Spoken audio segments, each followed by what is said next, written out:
Well, this is a hearing on modernization, but Mr. Chairman, if I might just draw on the experience that Lieutenant General Williamson brings back from Afghanistan. There's a debate in this town about what our presence looks like after the end of this year. Let's say the United States leaves a force of around 10,000 troops in Afghanistan. If that is, in fact, the decision of the Commander-in-Chief, how many total ISAF forces will remain? Can you answer that? Sir, I can't really talk to that, and I'm not trying to avoid an answer. If you'd just bear with me for a second. I'll sure bear with you. So my role there was in making sure that the resources were available for us to support not only the coalition fight, but helping to build the Afghan police and the Afghan military. And so the only thing I would offer to you is that I can't specifically talk to the size of the force that should remain. What I could offer to you, though, is that as I spent my time there, and what I know is that we've made a significant investment. And I think you saw reflected in the last couple of days that there's a tremendous amount of payoff when you look at just a metric like the election. And so when you look at the reduced amount of violence, when you look at the performance of the security force, all of those things happen because of the investment we made. And my concern, and this is personal, sir, my concern would be to walk away and not leave enough structure to make sure that that's sustained over time. Well, that is precisely my concern, sir. And the only difference is I haven't served there in the military, and you have recently. But I think you and I both see it from the same standpoint. We went into Afghanistan after the terrorist attacks of 9/11.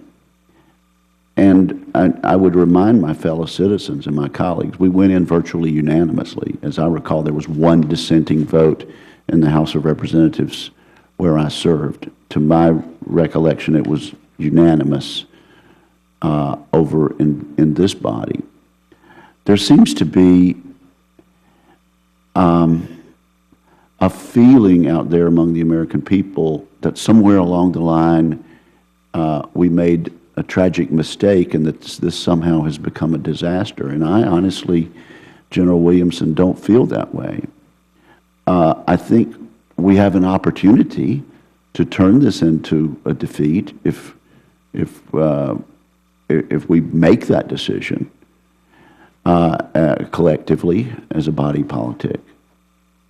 But as you've stated, we've made a great deal of sacrifice and investment. The taxpayers have, the all-volunteer troops that have been over there. And it seems based on the election, based on the Loya Jirga being a representative cross-section of all the tribes and ethnic groups, speaking virtually unanimously that they would like for us to continue as a partner and make sure this place is stable. It just seems to me that we have an opportunity to leave this place stable, a place that will not be a haven for terrorists, and to walk away with some degree of success. Can you tell us this calendar year? Well, you perhaps don't know precisely, but how many casualties have we had in the recent past in Afghanistan?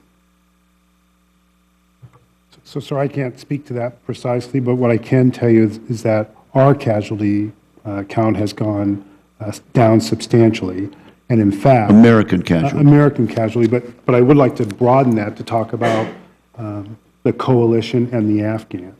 So again, because of the training, because of the support that we've provided, because of the investment that we've made, the Afghans are able to provide even more defense, even more security, and even though their casualties are still there, I would tell you that those numbers are substantially down from when I arrived the middle of last year, the early part of last year.